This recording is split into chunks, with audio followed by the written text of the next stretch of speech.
He's played some exceptional stuff. I think it's always hard to play against Brighton, Graham's team, to keep the ball well. We pressed well, and I think we started really well, and was just waiting for that moment to get a goal, and Mason's first was brilliant. OK, Manchester United are back, Miguel. Well, they look a lot better. I wouldn't go that emphatic yet, because we have had this in the last few years with United, where they've, even under Mourinho, where they suddenly, like at the start of 2017, where they've gone on these spells and everything looks very good, and then a few, because I think the squad is still a little bit short, even if the first 11 now looks so much better, but they've had a few issues, and then suddenly they go back into a bit of a funk. And it's an amazing stat, but at the moment, Solskjaer's points return for this season is less than David Moyes in 2013-14, which I suppose shows maybe how under form they were for a lot of the season, but certainly they look in a groove right now. And we were talking about it off air, when players like Matic are producing like outside of the foot volley passes like that. That's a team with confidence. Yeah, Darren, in terms of the players there, who's impressing you the most at the moment? Because there's so many to choose from all of a sudden. I mean, obviously the obvious one is from Bruno Fernandes, and what the impact he's had on the squad. I think he's been fantastic. And not only that as well, Pogba has kind of seen what Fernandes has been doing. It's like he's kind of said, well, hold on, I'm a good player as well. You're going to forget about me. So both of them in tandem have been fantastic. And I just think Martial was good, scored a hat-trick. Rashford's obviously still trying to find his feet. Greenwood, young kid, 18 years old, looks like he knows how to play the Manchester United way. So for me, I think them two in the middle of the park, Pogba and Fernandes, I think however far Manchester United go this year, when they get into the top four, it'll be down to them too. Is it too simplistic, Miguel, just to say that Bruno Fernandes has made the difference for Manchester United? Or considering when he came in, the run began, and they're now 15 matches into that unbeaten run, and he's played a part in every single one of them? There's been a lot of comparisons with Cantona. I wouldn't go that far yet. I mean, you've got someone like a Fernandes or a Pogba who you know can pick up them passes. You see Rashford running in behind Martial. And it doesn't surprise me that now Martial's now starting to score more goals. But he takes risks, Fernandes. Exactly. I mean, if you're a striker in that position... Like, I love it. Yeah. Look at that as well. I mean, he's in fantastic company there as well, isn't he? It's not bad, that. Yeah, it's not bad. I mean, but as I said, if you've got someone like a Fernandes who's willing, as you just said there, to take risks, I think as a centre-forward, there's nothing better. Because if I keep making the runs and the ball's not coming, eventually you're going to start to get annoyed. When am I going to get service? But now you've got both of them, Pogba and Fernandes, both doing it. I mean, there's no telling how many goals them guys are going to score. In your career, Darren, do you remember a player coming into a club that you were at who just transformed people's mindsets like it seems he's done at United? Even close to it?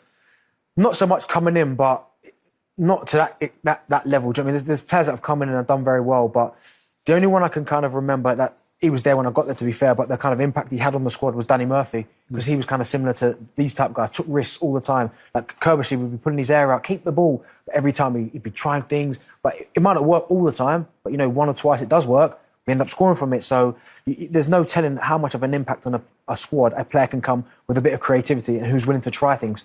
And Miguel, you mentioned him before, Nemanja Matic. We interviewed him earlier on this week, and I asked him, what's it like playing in a midfield with Paul Pogba and Bruno Fernandes? He said, well, I enjoy it, but I also enjoy playing with Scott McTominay. I also enjoy playing with Fred. He's completely killed the question. But for him, what must it be like playing behind these two? Does it give him more work to do or less work? Well, they're on the ball all the time. You'd think it takes a lot of the pressure off, man. And this was a problem with United but a lot of time over the past 2 years where, because it felt like they were built for the counter-attack, no matter what they did, the ball kept coming back.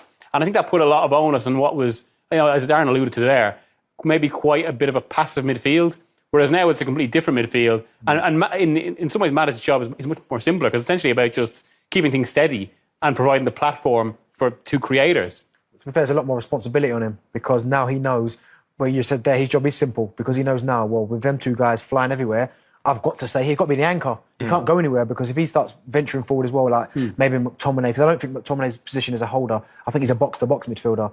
So he might wander, but Matic knows, well, listen, I need to give these back four protection. So I need to stay here and let them guys, Pogba, Fernandes, whoever's playing, let them go and affect the game offensively. But my responsibility is to stay here and protect the back four. But he was brilliant in that role, I think, in particular in 2014-15 for Chelsea. It was a different setup, but his main role in that Chelsea team was basically just sitting in front of the defence and almost like an octopus, kind of, you know, anything that came towards the box, kind of eating it up. And that's maybe it'd be something a bit more similar for United now. It does. I can see him being in that England squad. Yeah, he's in good company as well, Miguel, on this list. He's got the most goals as a teenager aged 18 or under since Wayne Rooney back in 2004. You see, obviously, Michael Owen's got the biggest impact of all. But to even be involved in that conversation is a good sign. Yeah, exactly. And very high as well. I mean, the obvious comparison is actually with Rashford when Rashford broke through in 2015-16. And it's kind of surprising not to see Rashford on that list, actually. But I think it emphasises how Greenwood, as brilliant as Rashford is, Greenwood is more complete as a player now than Rashford was at the same age. I think that's what really strikes about Greenwood, that he's just adapted to this team. And you feel like, and you kind of see it in a certain cockiness in his game, like, yeah, I'm ready for this level. There's no kind of callousness about him. He's just ready to take it. As well, I think Greenwood will score more goals than Rashford. But I think Rashford's fantastic technique, can go past people with pace. But that kid's got a knack for scoring goals. Greenwood, you can see just by his position, the little positions he takes up on the pitch in around the 6-yard box. I do believe he'll score more goals than Rashford. OK, leagues are on a longer unbeaten run at the moment. They're way ahead of any other Premier League team. Another clean sheet at Brighton as well, and that will do David De Gea the world of good, won't it?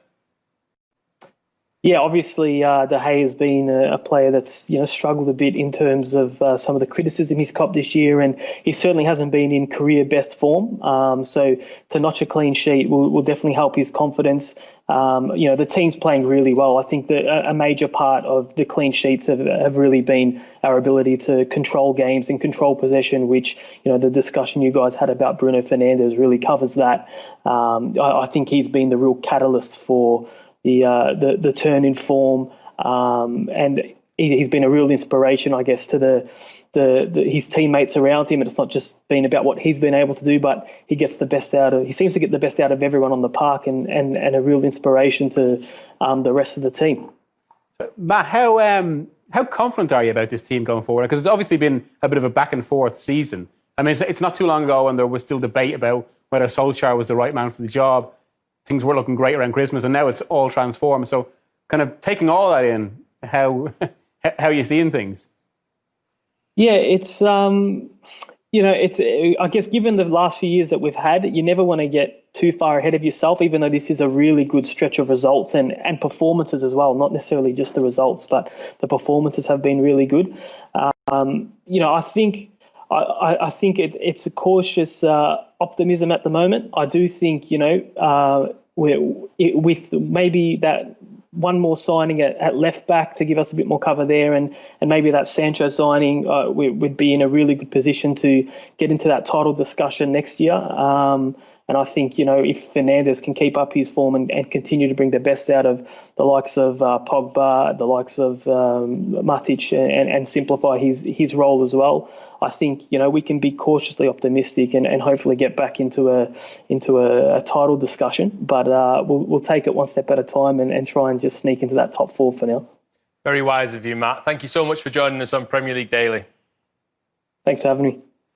Miguel, you've been writing recently about the work that Arsenal have got to do and the task ahead for Mikel Arteta, how far they are off even top 4, let alone the title. How far do you think Manchester United are off? Not too far, actually. I think that the general shape of the squad looks much better. They filled a lot of gaps. I think they probably need a bit more strength and depth. I'd still be somewhat, if it came down to a straight shootout between the managers, I'd still be somewhat doubtful that Solskjaer can match Klopp and Guardiola, I have to say, because I think they're the two best in the world. And I would still say, if United do want to really match that, go for Pochettino. But even though the results have been so encouraging against those particular managers, not so much Klopp, but certainly Guardiola this season. Yeah, but I suppose, I think you almost have to look at those games in isolation, because the way they play actually in those games is so different from what looks like it's now going to be United's general approach, which is with Pogba and Fernandes, much more aggressively attacking rather than counter-attacking. Whereas in those City games, it was kind of the template to play against City, which is sit off to catch them on the break. So I would kind of separate that. But in saying, I have to say that the progress over the last few months has been, even allowing for a very long break, has been very encouraging. And the outlook is much better. I think they'll finish Champions League places now for definite. I think they will actually finish ahead of Leicester. Do you agree, Darren? Yeah, I totally agree. I think they'll finish in the top 4. I do think they need some strength and depth. I like what he said there about the left back. I mean, I like Brandon Williams. I think he's going to be a terrific player going forward. But you're right. I think they do need in certain areas maybe a little bit more cover, maybe another centre half. I think to play alongside Maguire. Centre forward? Potentially, yeah, but I think once you start signing maybe centre forwards, and is that going to push Martial a bit further back? Is that going to then affect Greenwood? Do you know what I mean? So you'd have to say, yeah, potentially they need someone who's going to go and score 20 goals. But I do think between the front three, they'll score enough goals. But I can't see them challenging City or Liverpool anytime soon. But top four, yeah, for sure. OK, thank you for the moment, guys. That's it for part one on Premier League Daily. In part two, we'll be looking ahead to the match.